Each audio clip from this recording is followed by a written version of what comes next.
시편 1편 1절에 복이 있는 사람은, 이 말씀은 무슨 말씀입니까? 복이 있는 사람이 따로 있다는 것입니다. 전부가 다 복이 있는 사람은 아닙니다. 하나님 말씀하시는 이 복이란 말은 영적인 축복인데 하나님께서 주시는 복을 말씀하고 있습니다. 우리 집에 예를 들면 제대로 예수 믿는 사람은, 하나님 믿는 사람 한 사람만 있으면, 아직까지 내 남편이, 내 가족이, 내 자식이, 내 일가 친척이 예수를 믿지 않아도 이 한 사람 때문에 복이 내려지는 가정이 있습니다. 대표적으로 한 사람을 이야기를 하면 창세기 39장 5절에 보게 되면 요셉이라는 사람이 있습니다. 요셉은 하나님께서 무척 아끼고 사랑하는 사람인데 이 사람이 노예로 팔려갔습니다. 애굽이라는 곳은 하나님을 섬기는 나라가 아닙니다. 하나님 믿는 사람이 한 사람도 없습니다. 여기는 우상을 섬기는데, 대표적으로 출애굽기 말씀 보게 되면 모세 시대에 10가지 재앙 내린 이 사건이 바로 메뚜기, 이 나일강 재앙, 이런 개구리 재앙, 이 모든 것들이 그들이 섬기는 우상들이었습니다.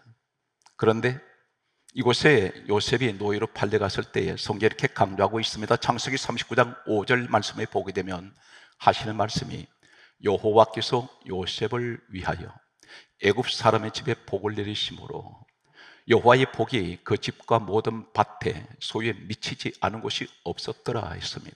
애굽 사람 하나님 믿지 않습니다. 그런데 하나님 믿는 한 사람만, 신실한 한 사람이 그 집에 들어갔을 때 노예이지만 하나님은 이 가정에 요셉을 위하여 이 집안 전체의 복을 내리신다는 사실입니다. 오늘 이 자리에 대단히 복 있는 부모님을 만난 자녀가 있습니다. 많은 재물을 가졌으니까 사람들이 이 사람 존경할까요? 많은 재벌이라고 해서 존경합니까? 아닙니다. 많은 공부를 했기 때문에 사람들이 이 사람을 존경할까요? 그렇지가 않습니다. 하나님께서 보시는 사람이 있습니다. 대단히 하나님이 귀하게 여기시는 신실한 부모님이 있습니다. 이 부모님 설하에 태어난 이 자녀들은 세상에서 가장 큰 복을 받은 사람입니다. 왜 그럴까요? 이분들 입에서는 항상 자녀에 대한 기도가 그치질 않습니다. 오늘 이러한 부모님 때문에 성경을 소개한 내용은, 이 사람은 복을 받을 수 없는 사람인데 아주 좋은 만남의 축복을 받은 이 사람 때문에 하나님이 섬기는, 하나님께서 신실하게 보시는 이 사람 때문에 복이 내려지는 사람이 있습니다. 유럽에 가면 유럽의 모든 기독교인들은 한결같이 성경 전체에서 가장 좋아하는 구절이 있습니다. 이 구절이 역대상 4장 9절에서 10절 말씀, 야베스의 기도입니다. 사람들은 야베스의 기도를 대단히 좋아합니다. 대개가 기업에 가면 야베스의 기도문이라 하여 이 걸기를, 하는 말씀을 거기다가 벽에다 붙여놓기도 하고 몸에 지니고 다니기도 합니다. 그런데 외우고 그것을 좋아한다 해서 복이 내릴까요? 그렇지가 않습니다. 성경 말씀을 오늘 소개합니다. 오늘 여러분이 그 주인공 되시길 바랍니다. 내 스스로가 받을 수 없는 복을, 내 부모님 때문에 하나님 복을 내리시는 사람, 그리고 나 때문에 내 형제가 복을 받는 사람들이 있습니다. 오늘 저는 이렇게 봅니다. 이 말씀을 받으면서 무슨 생각이 들었냐면, 그 집안의 며느리가, 대단히 하나님 사랑하는 며느리가 그 집안에 들어감으로 해서 이 집에 아무도 예수 안 믿는데, 그런데 이 한 사람 며느리 때문에 복이 내려지는 가정이 있습니다. 오늘 분명히 이 자리에 계십니다. 이런 사람이 누구일까요? 역대상 4장 9절 말씀은 이렇게 시작하고 있습니다. 야베스는 그 형제보다 귀중한 사람이라 그 어머니가 이름하여 이르되 야베스라 하였으니 이는 내가 수고로이 낳았다 함이었더라. 한글 번역된 그대로 옮기면 이 야베스라는 이름은 어머니가 수고하여 낳았다는 뜻입니다. 그래서 어머니의 수고라는 뜻입니다. 야베스가 하나님께 기도합니다. 역대상 4장 10절 말씀에 보면 이렇게 기도하고 있습니다. 야베스가 이스라엘 하나님께 아뢰어 이르되 주께서 내게 복을 주시려거든 첫 번째가 나의 지역을 넓혀주시고, 두 번째가 주의 손으로 나를 도와주시며, 세 번째가 나로 환난에서 벗어나게 하여 주시고, 네 번째가 내게 근심이 없게 하옵소서 하였더니 하나님이 그 구하는 것을 허락하셨더라 했습니다. 한 가지도 하나님 거부하지 않습니다. 이 야베스 누구 때문에 이 복 받았습니까? 어머니의 수고입니다. 오늘 이 야베스가 구하는 이 기도 내용 속에는 우리 인생의 모든 것이 다 들어 있습니다. 첫 번째가 하나님께서 나의 지역을 넓혀 주십시오. 주의 손으로 나를 도와주세요. 나를 환난에서 벗어나게 해주세요. 환난이 어떤 것입니까? 질병, 가난, 여러 가지 세상에서 오는 수많은 문제들이 환난입니다. 이것을 벗어나게 해달라 했습니다. 그리고 네 번째가 오늘 이 사람이 구하는 것은 나로 근심이 없게 해주세요 했는데 하나님께서 그 구하는 것을 다 허락하여 주셨습니다. 오늘 이 야베스라는 이 사람은 어머니 수고 때문에 이 야베스가 복을 받습니다. 오늘 성경 말씀을 이제 계속해서 추적을 합니다. 역대상 4장 9절에 말씀하시는 내용 가운데 귀중한 사람, 야베스는 그의 형제보다 귀중한 자라. 이 귀중이라는 말은 성경, 구약 성경 원문이 히브리어입니다. 히브리어 원문에는 이 귀중이라는 이 말은 카바드 또 카베드 두 가지를 사용하고 있습니다. 참고로 말씀드립니다. 이 귀중이란 같은 카바드, 카베드가 어디에 똑같은 언어가 있느냐면 창세기 13장 2절에 은과 금이 풍부하였더라, 재물의 축복이 풍부하였더라 하였더라, 이 말이 카바드, 카베드입니다. 다시 말해서 어머니의 수고는 이 야베스에게 은과 금이 풍부하게 재물의 축복을 풍부하게 하였더라 말씀과 같은 의미입니다. 두 번째가 사무엘상 15장 30절 말씀에 보면 높이다, 나를 높이다. 누가 높이십니까? 하나님께서. 이것이 귀중하다 이 말씀과 같은 카베드, 카바드입니다. 계속되는 말씀을 똑같은 원어를 보게 되면 사무엘하 23장 23절 말씀에 보면 다음과 같은 말씀을 하십니다. 존귀하다, 이 말씀이 카바드, 카베드입니다. 역대상 4장 9절에 야베스는 그 형제보다 귀중한 자, 귀중, 이 말이 카바드, 카베드인데 은과 금이 풍부하였더라 하였더라, 카바드, 카베드 같은 히브리 원어이고, 그리고 높이다, 하나님이 높이십니다. 존귀하다, 이 말이 같은 카베드, 카바드입니다. 시편 22편 23절에는 하나님께 영광을 돌릴지어다, 영광을 돌릴지어다, 이 말이 카바드, 카베드 똑같은 히브리어 원문을 쓰고 있습니다. 하나님께 영광 돌리는 사람이 바로 이 야베스입니다. 또 한 가지는 시편 149편 8절에 보게 되면 귀인, 이 말은 귀한 사람이라는 것입니다. 이 귀중이라는 말은 우리가 이 땅에 기업에다 적용을 합니다. 수많은 임직원들, 사원들이 있는데 오너가 볼 때 이렇게 말합니다. 저 사람은 우리 회사에 없어서는 안 될 귀중한 사람이다. 이 말씀이 적용됩니다. 어느 곳에 가든지 귀중한 사람이 있습니다. 교회에도 각 모든 교회마다 저 사람이 있어야 교회가 움직일 만큼 귀중한 사람이야. 저 사람은 1000명 몫을 할 사람이다. 이렇게 목회자 눈에 보일 때가 있습니다. 오늘 이러한 배경을 가지고 있는 야베스, 이제 오늘 다른 사람을 또 소개하겠습니다. 성경 말씀을 보게 되면 마태복음 8장 5절을 보게 되면 백부장이라는 사람이 있습니다. 이 백부장 집에 하인이 중풍병이 들어서 성경에 이렇게 강조합니다. 집에 누워서 몹시 괴로워하나이다, 이렇게 고백합니다. 그러면서 이 백부장이 예수님을 찾아와서 이렇게 말합니다. 제 하인을 고쳐주십시오. 지금 하인은 집에 누워 있습니다. 이 하인은 예수님 만난 적 없습니다. 그런데 대신 누가 나왔습니까? 백부장이 나왔습니다. 다른 사람이 나왔습니다. 오늘 여러분들 가운데 집에 내 가족들 문제가 있는데 이 가족들은 교회를 안 나옵니다. 근데 내가 대신 지금 백부장의 심정으로 나왔습니다. 그러면서 이 문제를 해결해 달라고 했을 때에 예수님께서 이렇게 말씀합니다. 마태복음 8장 7절에 말씀하시기를 내가 가서 고쳐주리라 하실 때에 이 백부장 믿음이 어느 정도의 믿음이냐면 마태복음 8장 8절에 이렇게 말합니다. 내 집에 들어오심을 감당할 수 없사오니 다만 말씀으로만 하옵소서.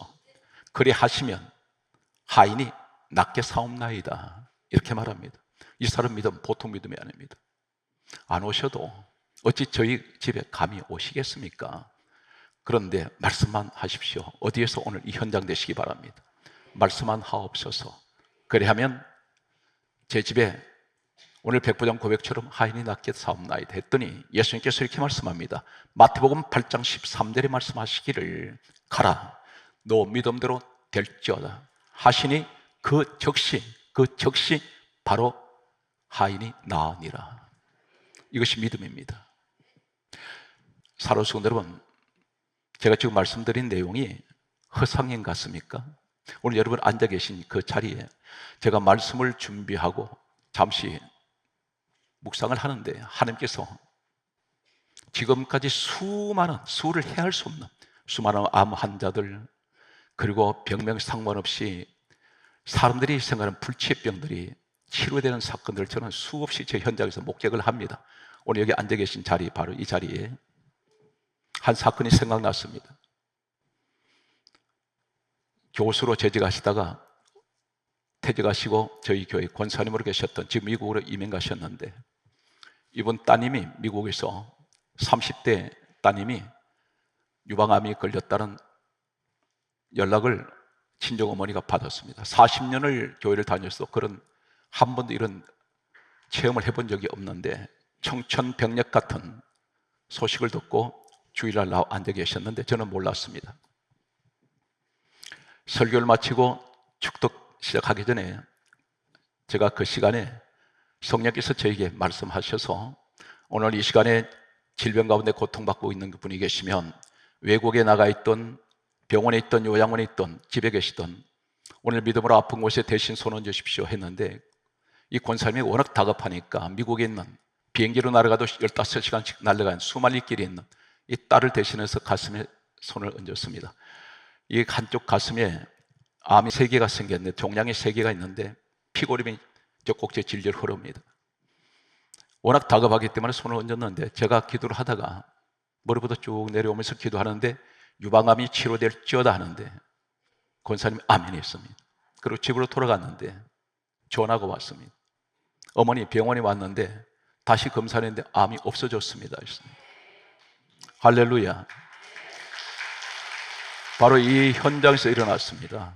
그리고 그 어머니가 이제 교수 출신을 하시다 보니까 상당히 좀 정확하게 확인하고 싶어서 딸을 한국으로 나오래 했습니다. 그래서 의료원에 재검을 했는데 그 교수 담당하는 의사가 예수를 믿지 않는 분이 하는 말이 암이 있었던 흔적은 있는데 암은 없어졌습니다. 그래서 하나님이 고치셨습니다. 그랬습니다. 이것이 현실입니다. 교회에 다니셔도 오늘 이 야베스 어머니 같은 내가 수고로에 나왔다는 이 수고가 어떤 것입니까? 세상을 향한 수고를 많이 한 사람이 있고 하나님을 향한 수고가 있는 사람이 있습니다. 충성을 다하는 사람입니다. 교회만 나온다 해서 다 능사가 아니라 하나님 앞에 어느 것 하나도 돌아봤더니 제대로 한 것이 하나도 없습니다. 봉사를 제대로 한 적도 없습니다. 전도를 한 번도 제대로 한 적 없습니다. 기도를 한 번 제대로 한 적 없습니다. 회개기도 제대로 한 적이 없습니다. 하나님을 위해서 내가 금식기도 해본 적은 없는데 나 자신의 욕심만을 위해서 이것 이루어 달라고 금식기도는 했습니다. 작정기도는 했지만 하나님을 위한 작정기도는 한 적이 없습니다. 11조 하나 제대로 들어본 적 없습니다. 이 사람은 하나님을 위해 수고한 사람이 아닙니다. 야베스 어머니 같은 사람은 아닙니다. 신실한 믿음의 사람들, 이 사람들은 분명 그 자손들은 복이 있습니다. 성경 말씀을 보게 되면 계속해서 다음 같은 말씀을 하고 있습니다. 장면을 옮겨가면 마태복음 15장 22절 말씀을 보게 되면 가나안 한 여자가 예수님 앞에 나왔습니다. 그리고 하는 말이 이렇게 말합니다. 내 딸이 흉악히 귀신 들렸나이다. 지금 이 딸은 제정신 아닙니다. 예수님 앞에 나오지 않았습니다. 지금까지 정리를 해보면 백부장의 하인도 예수님 앞에 나온 적 없습니다. 중풍병자, 이 사람 믿음 보고 고친 것이 아니라 침상을 가지고 나온 그 사람들 보시고 그 믿음 보시고 고치셨고, 이 가난한 여자는 자신은 다른 집에서 어디에 방치되어 있는지 모르지만, 감금되어 있는지 모르지만 이 어머니가 대신 나와서 내 딸이 흉하게 귀신 들렸습니다 말할 때에 예수님께서 이렇게 말씀합니다. 마태복음 15장 26절에 자녀들의 떡을 취하여 개들에게 던짐이 마땅치 않으다. 이방인입니다. 모욕적인 말씀을 할 때에 이 여자가 하는 말이 마태복음 15장 27절에 이렇게 말합니다.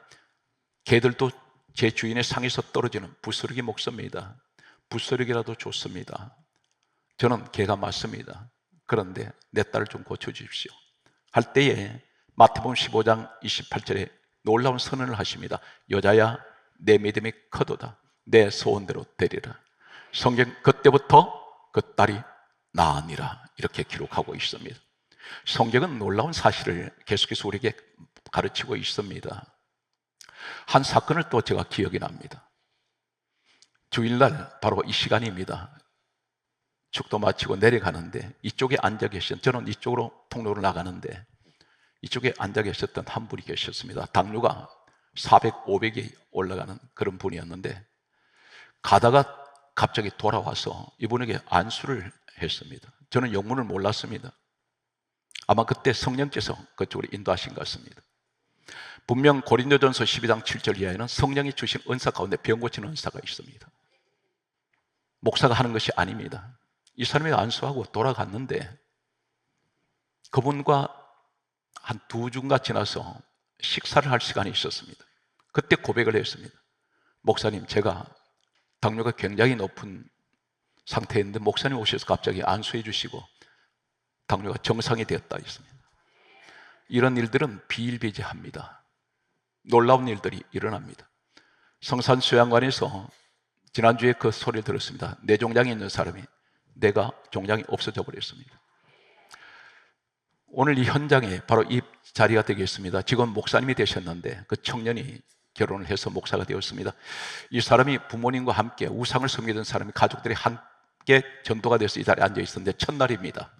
아무것도 모르고 교회라고는 처음 들어온 자리였는데 이분이 청년에 앉아있는데 그 청년 눈이 사물이 정상으로 안 보입니다. 항상 물체가 2개, 3개로 겹쳐져 보이기 때문에 이 사람은 취직도 못합니다. 그런데 그날 앉아있는데 말씀 듣고 있는데 갑자기 눈이 열리더니 밝아지면서 눈이 정상으로 돌아와 버렸습니다. 하나님이 이 사람을 고치신 겁니다. 오늘 사랑하는 성도들은 여러분에게도 이런 체험이 있으시기를 간절하게 소망합니다. 3주 전에 저희 성산에 권사님 한 분이 올라오셨습니다. 분당에 계신 분인데 이분이 눈이 연세로 인해서 눈이 점점 실명이 되어가고 있습니다. 눈의 시야가 보이지 않는다 했습니다. 한쪽 눈은 이미 실명되었습니다.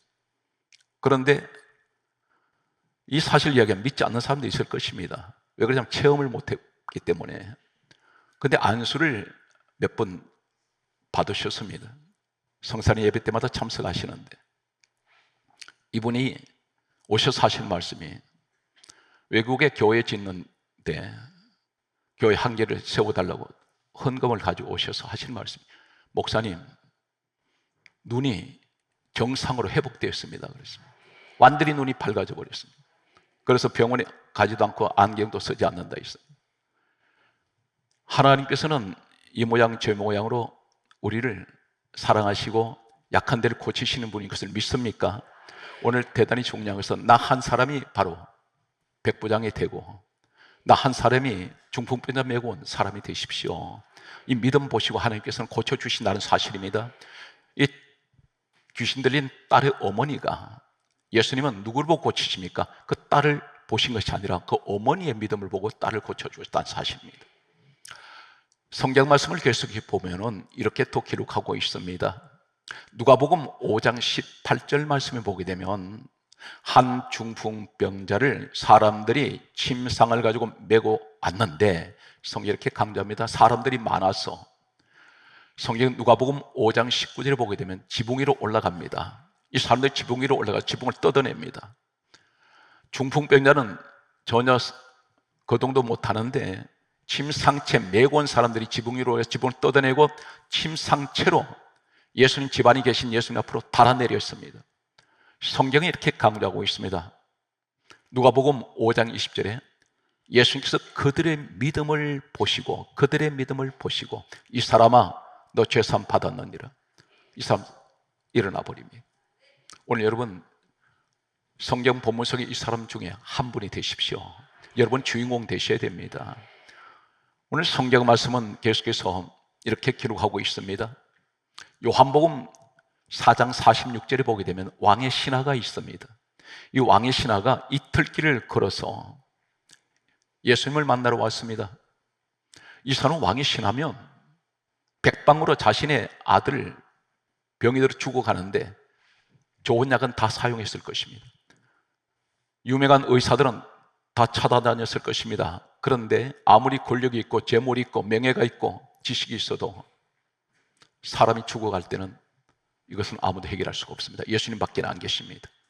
이 사람이 이틀길을 걸어왔는데 성경 말씀은 이렇게 강조합니다. 요한복음 4장 46절에 말씀하시기를 왕의 신하가 가나에 계신 예수님을 가버나움에서 찾아왔습니다. 이틀길 거리입니다. 가나와 가버나움은 거리가 이틀길인데 이때는 자동차로 이용하는 교통수단이 없고 사막을 가로질러 와야 되기 때문에 짐승을 이용하는 교통수단밖에 없습니다.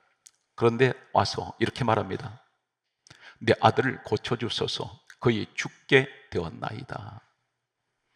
오늘 사랑하는 성도들은 우리 가정이 절망일 때가 있습니다.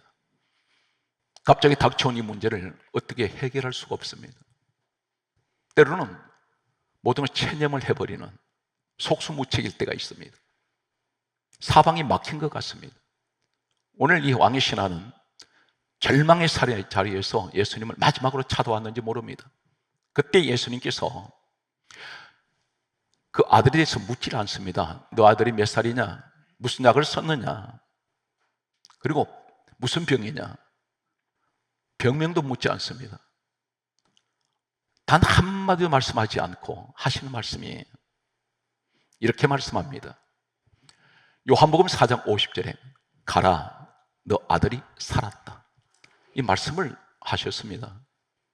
그런데 놀랍게도 이 왕의 신하가 엄청난 믿음을 가진 사람인 것을 알게 되는 것은 하신 말씀을 믿고 가더니 예수님 이틀길 거리 걸어서 온 이 사람을 너무나 싱겁게 가라 너 아들 살았다 이 말씀만 던질 때에 이 사람이 이렇게 말할 수 있습니다. 예수님 제 아들 보시지도 않고 어떻게 그렇게 말씀하십니까? 이렇게 항변할 수가 있습니다.